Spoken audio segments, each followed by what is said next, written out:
A second implication for universities is to think about not only just admitting a diverse class, but to then do as much as possible to leverage that diversity within the programs, right? Because our finding is based on this idea of a learning theory, that we learn more from other people who have more diverse viewpoints.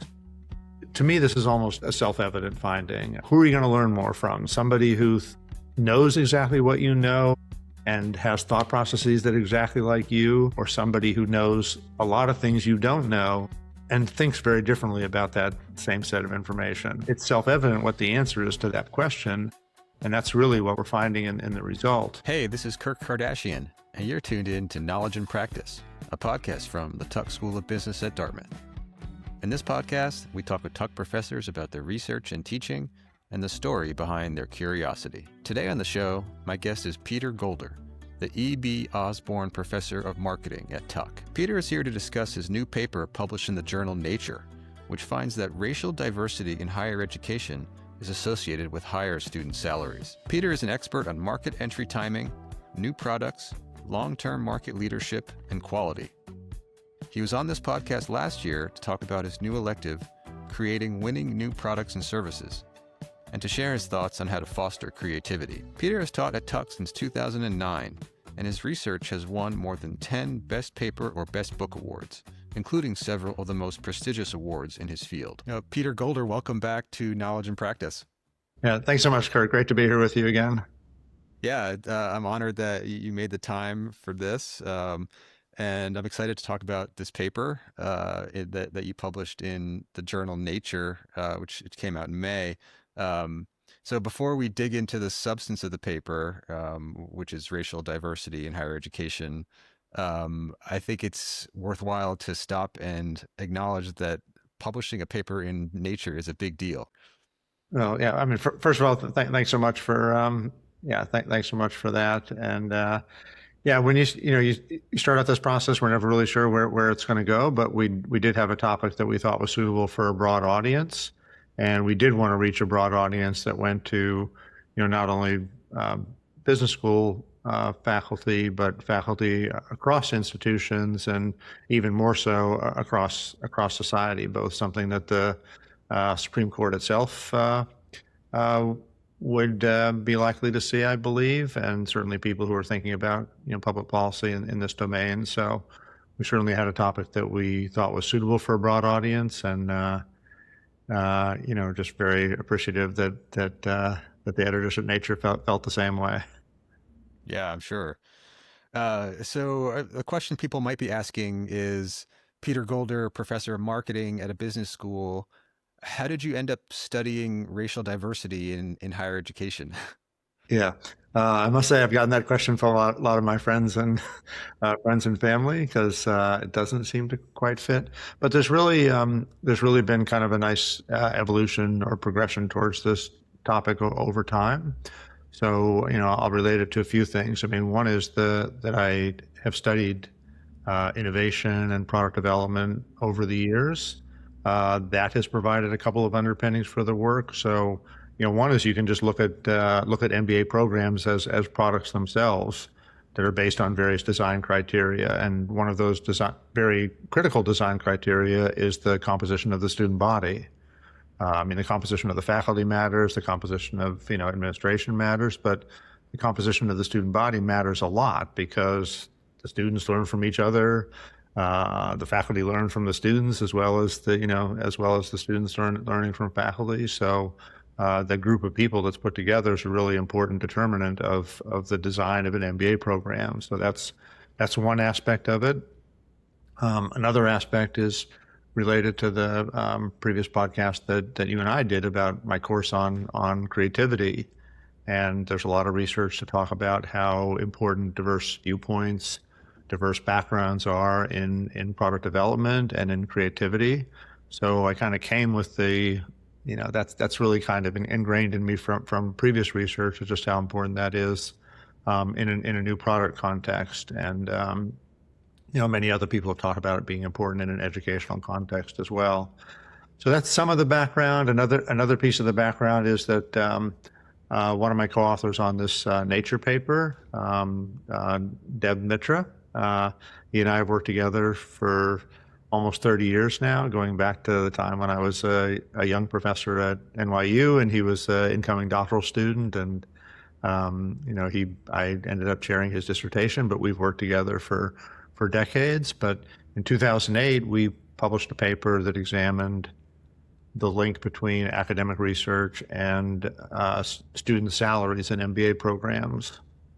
And there was a lot of talk at that time about how MBA programs are really kind of wasting their money on academic research, and it's really not related to what the students need to learn. And we kind of took that as a challenge and looked at again the link between academic research and student salaries, and found out that the schools that were doing more publishing of academic research, it had a positive association with MBA rankings, and also had a positive association with student salaries. So that link was there. So that was another piece of the puzzle that was kind of already in place for us as we thought about this study. So I didn't just wake up one morning and think about, I think it's time to talk to the Supreme Court about this recent affirmative action decision. A lot of the pieces were already in place as the broader legal story was developing.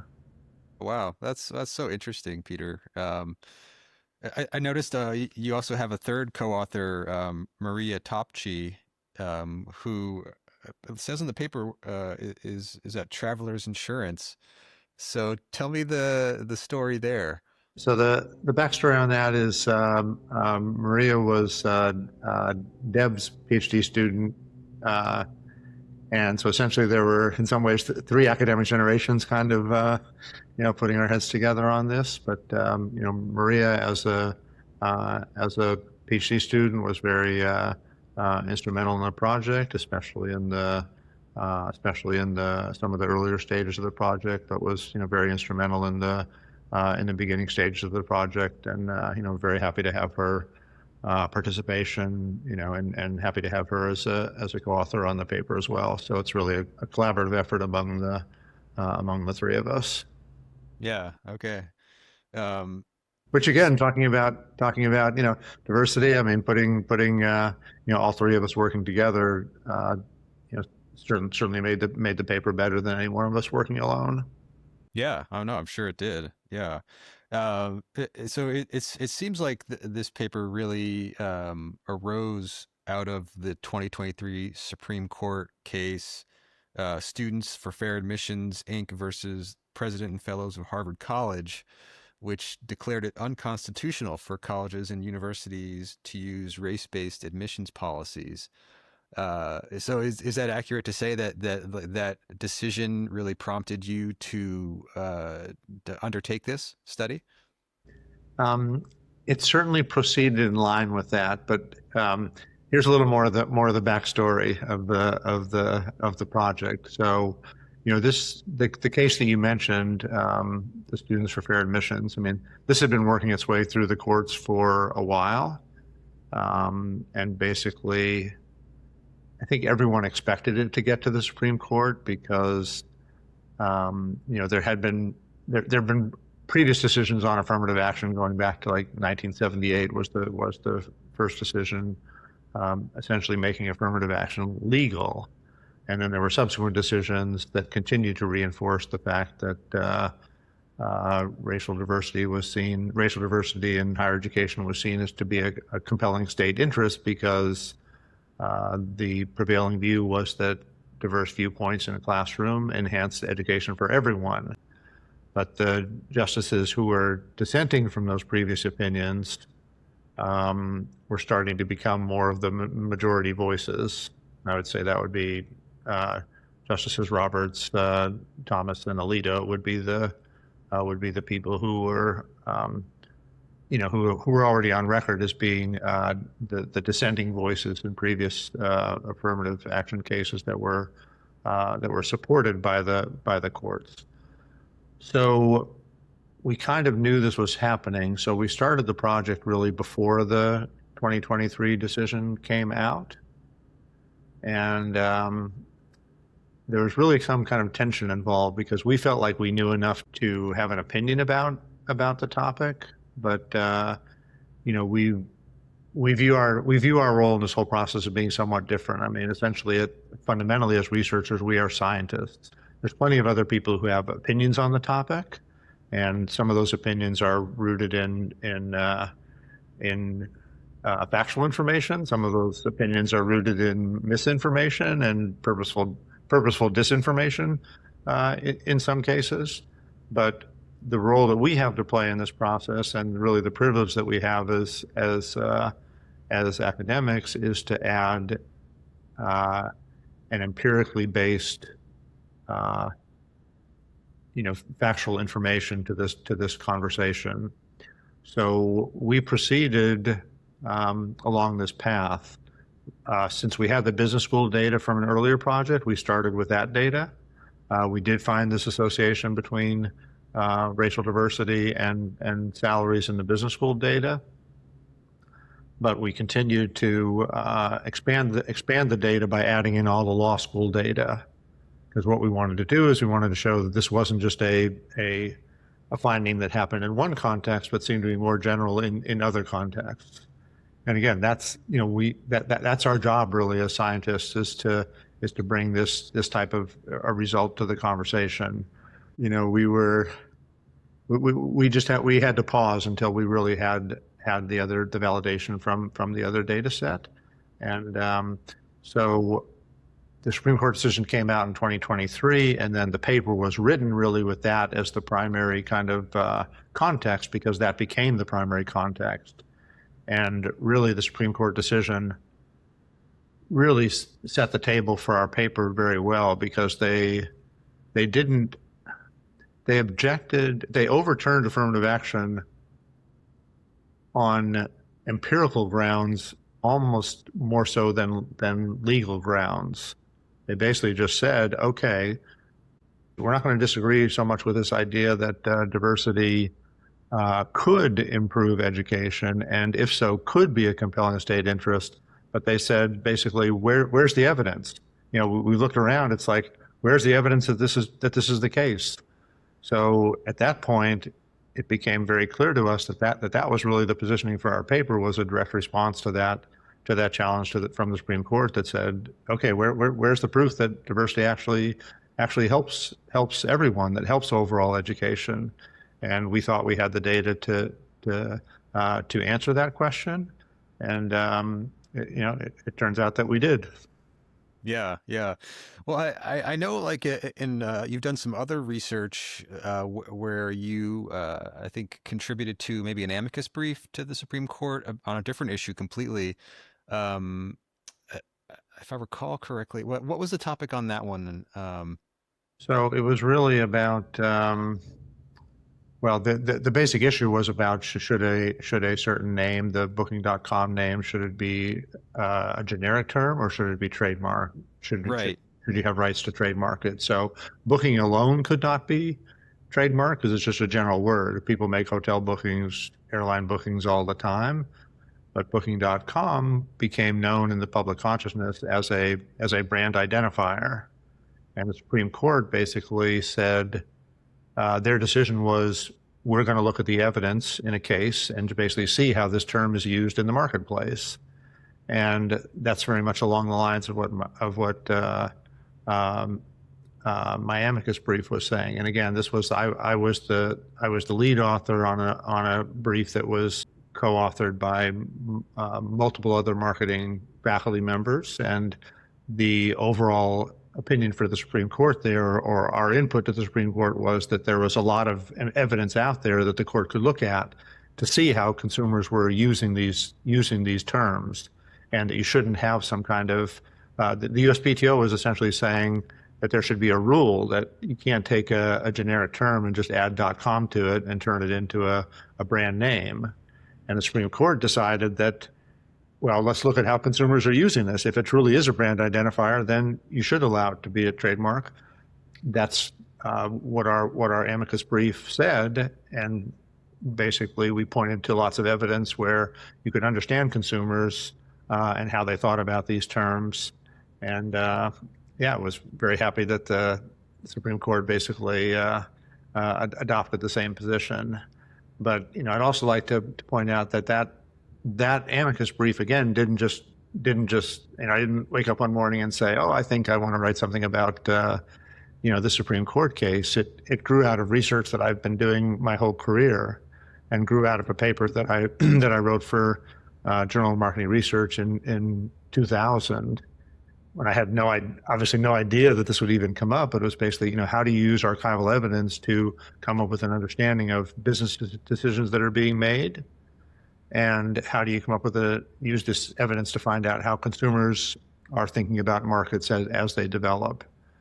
So again, Yeah. it was really a direct outgrowth of the academic research that I've been privileged to be able to do for my career. Yeah. Yeah. Well, the reason I brought up that booking.com case is because you have I guess, a pretty unique, I guess, experience now, almost influencing the Supreme Court on one case. Did you ponder if you would submit an amicus brief on the affirmative action case? Was that like something that crossed your mind? I think yes, because there have been many over the years. As I said, the Supreme Court has talked about this affirmative action issue, and has ruled on this affirmative action issue multiple times, and there are many amicus briefs that have been filed in those previous matters. I suppose one of the guiding factors here is that we didn't feel we had something new to say if it was just based more on kind of our opinion about it. With the Booking.com case, I and my co-authors felt like we had something new to say, that we'd be introducing a new voice to the court, and that's why it was important in that case. Just as an amicus brief, I didn't think it would have the same weight here because we weren't quite ready with all of the kind of scientific empirical results that were ended up in the Nature paper. So I think that's why, we didn't feel we'd be adding kind of a new voice at that point that would get attention. And even though the Nature paper came out after the Supreme Court decision, we're still hopeful that it will affect judicial policy going forward, because I don't believe this is the last time the courts will consider this issue. There's Yeah. one interesting thing that was kind of buried in the Supreme Court decision, is that they did not apply the decision to the military academies. So they basically the Supreme Court anyway has allowed the military academies to continue to use affirmative action in their admissions decisions. And they talked about, in light of the special interest that may be represented by those institutions, which I think to me means that there is great racial diversity throughout the ranks of the military, and the importance of having military leaders that are familiar and comfortable and educated in a diverse environment. Even the current Supreme Court recognized the importance of that, I believe. Yeah. Yeah. Well, let's just like state it plainly here. You found in your paper that there's a strong association between um, more diversity in MBA and JD programs and higher student salaries, right? That's correct. That is the core finding, and that is, you've stated it exactly right. That's the core finding, and that link leads to all of the implications that we can derive from that link. Yeah. So uh, tell us briefly what kind of data you were able to compile to make that association. Sure. So the data we used really comes from U.S. News. So for decades, U.S. News has compiled data in both MBA programs and JD programs about all aspects of these programs, primarily for their rankings. These are people pay a lot of attention to these. They sell a lot of magazines. They sell a lot of books, because people are making very important decisions about where they're going to go to get their MBA or get their JD. And these are these are good for Tuck because Tuck is usually well ranked in or highly ranked in all these, and so it's really become a whole industry. But the side benefit to us then is that we had data that covered many schools and covered many years. So I think one of the reasons the Supreme Court could look at the previous data and say, kind of where's the proof of what everybody's saying that diversity matters in higher education. Where's the proof? It's that previous studies were really looking at much more limited samples of data, sometimes looking at a single university. So it's like, okay, we're going to look at racial diversity at this really prestigious institution and say, oh, wow, these graduates did really well. And it's kind of like, well, they went to this really prestigious institution. Or people use like surveys just among people who chose to respond to the survey.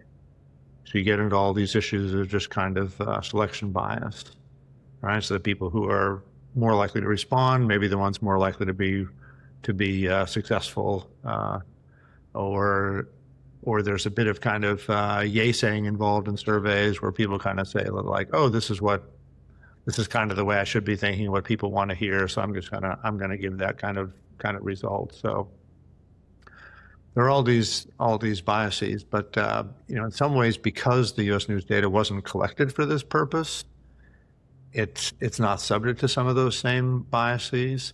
But I'd say more importantly, it's just we had a consistent data set that covered a large number of universities over a long period of time, and also allowed us to have other variables where we could control for alternative explanations. Because there are alternative explanations, and one of the things we had to do in our paper, most of this got pushed to the kind of appendix to the paper and the web appendix to both of those, but all these kind of robustness checks to see that that our core finding about the relationship between racial diversity and salary was really that held up after considering all of these other possibilities, and it held up incredibly well. But that's kind of the data that we had. So we could control for individual university effects. We could control for the effect of any particular calendar year. We could control for prestige of the overall academic institution. We could control for location. We could control for size. We could control for other aspects of diversity, and so it's a very robust finding after considering all those possibilities. Yeah. Well, I just want to say, just give people an idea of the breadth of this data. You compared. Well, you had data from 141 business schools, right? And 200 law schools. And the business school data was 29 years worth of data, and the law school data was 21 years. So that's a long time. It's a lot of schools. That's a big data set.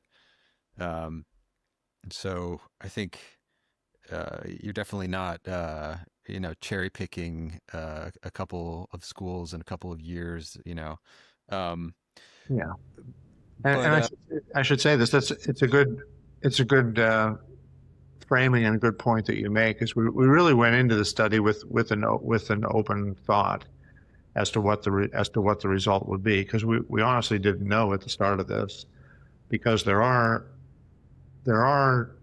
competing forces at work here, because there's a large body of literature that talks about essentially a racial wage gap, where racial minorities are paid less in the marketplace traditionally for comparable work. So this is found in when people look at racial situations. It's found when they look at gender situations. But there are these wage gaps that exist. So it's possible that the results could have been negative. That higher racial diversity, actually, we would have found lower salaries. And Deb, one of my co-authors, that was really his thought going into this, is that racial, essentially racial discrimination in labor markets would have led to lower salaries overall. Um, the competing force here is what we and others have talked about, is that diversity is going to expose people to a broader set of viewpoints, different ways of thinking about problems, different ways about framing problems, different potential solutions to problems. And that is that's the countervailing force that would lead to higher salaries. My opinion going into this is that those two forces would have canceled out, and we would have essentially found no result, which wouldn't mean that the learning benefit wasn't there. It just means it would have been canceled out by this other effect.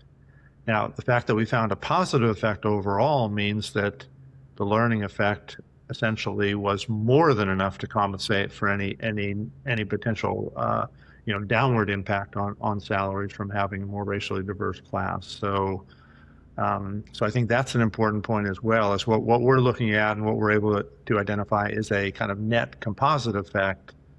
With the data we have, we're not able to disentangle those two effects, but overall, the effect of learning could be even greater if we were able to kind of remove the negative effect that also existed. So that's an important point about the study, I think, is that it's the net effect of these forces going on, and we're still finding that that the beneficial effect of learning is the predominant effect. Yeah, no, that is really important. That is really important. The greater racial diversity, I guess, sort of overcomes the diminution in the salaries from racial discrimination. Yes, yes. I have to say, I'm personally very happy with the outcome that we found. But again, going back to our role as scientists is not to start with an opinion. Of course, yeah. It's really Yeah. it's to let the data speak. There's plenty of other people who are out there looking for data to support their opinion. That's not our mindset, and that's not our job, really. Our job is to let the data speak and do all we can to let the data speak. Right. That's well said. So, can you give me an example of how you do a robustness check? So we did a couple of things to control for the overall institution effect. So one is we just had ratings of the overall institution. So we looked at like just the prestige scores for the institution as a whole. So it'd be Dartmouth as a whole, or Yale as a whole, rather than just the business school within those two institutions. The other thing we're able to do is just econometrically through the model, we can include essentially a variable for each institution. So any effect that is unique to Tuck or unique to Yale, for example, or unique to UCLA, for example, that effect is captured by an institutional variable that essentially captures the effect of individual institutions. So there are data controls that you can use, and we did that with the effect of the impact of the overall reputation of the university. And there are more kind of statistical or econometric controls that you use to kind of have a variable that accounts for each of those individual institutions.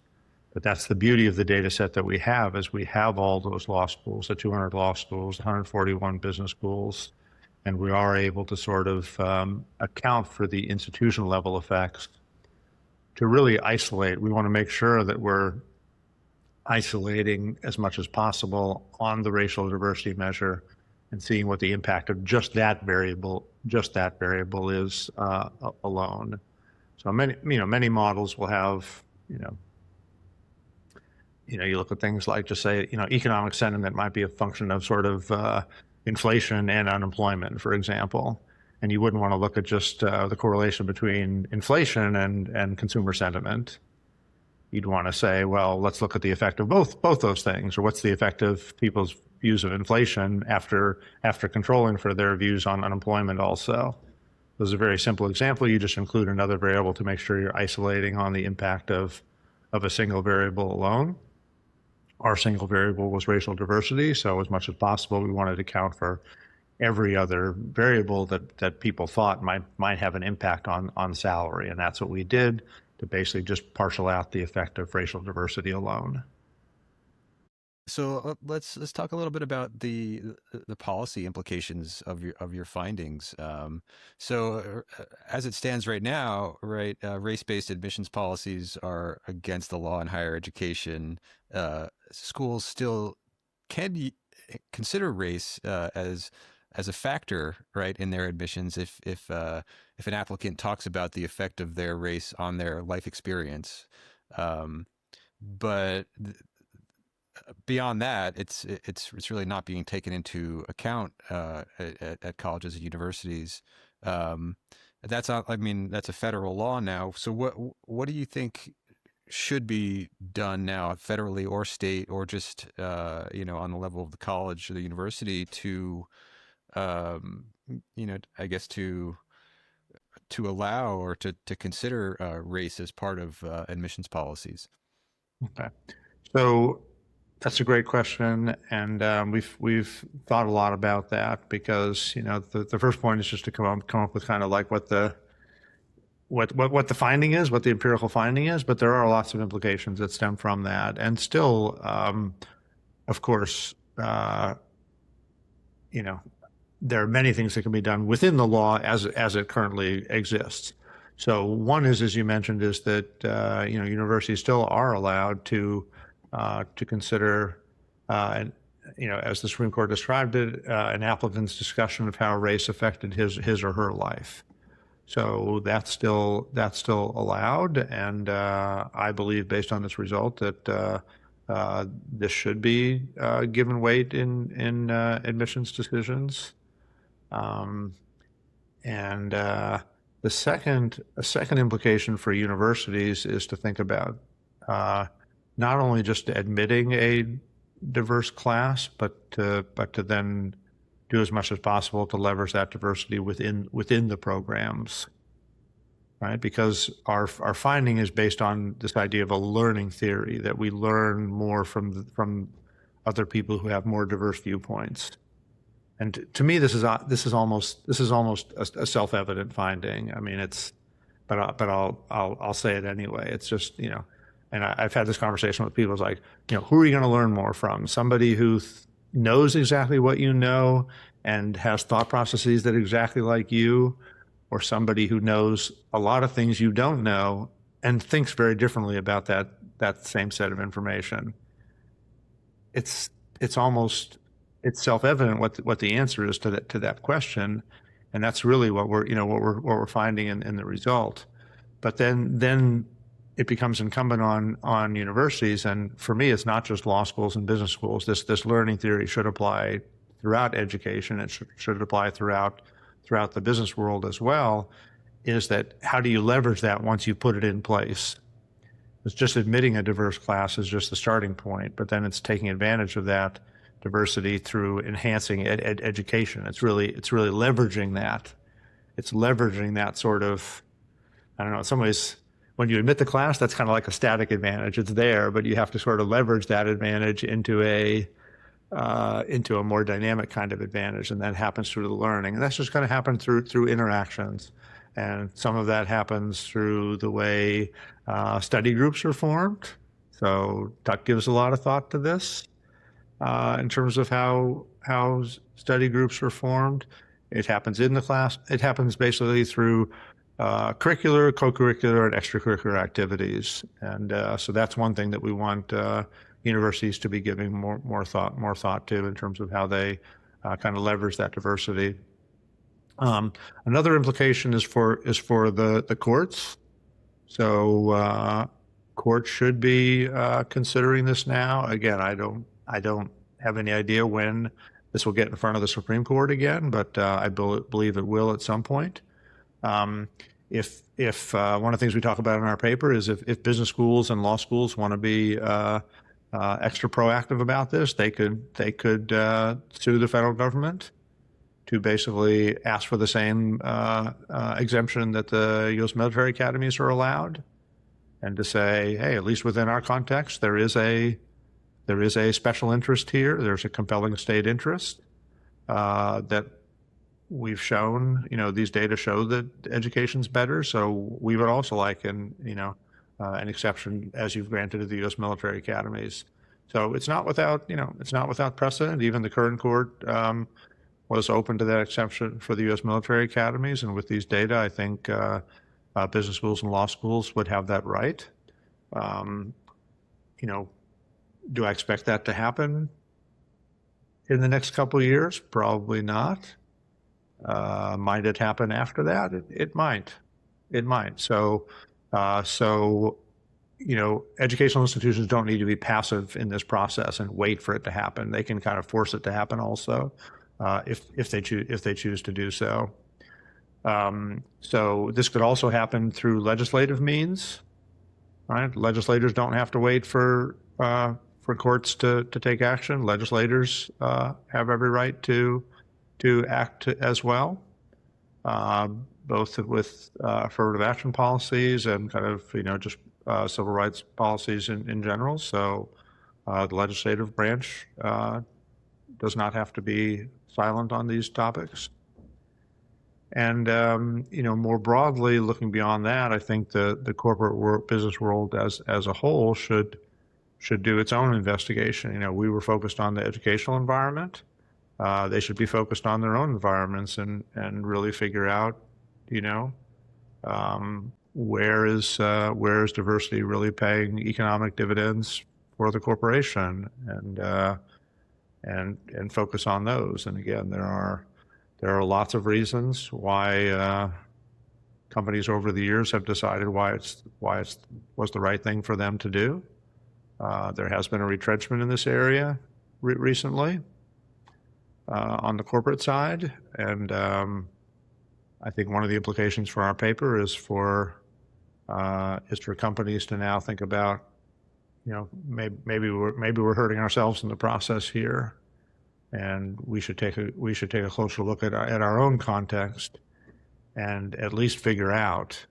Because again, as I said, there are many reasons for companies to want to do this, but the argument you could tell your shareholders is, why would we cut back on diversity if this is just making us a less competitive company?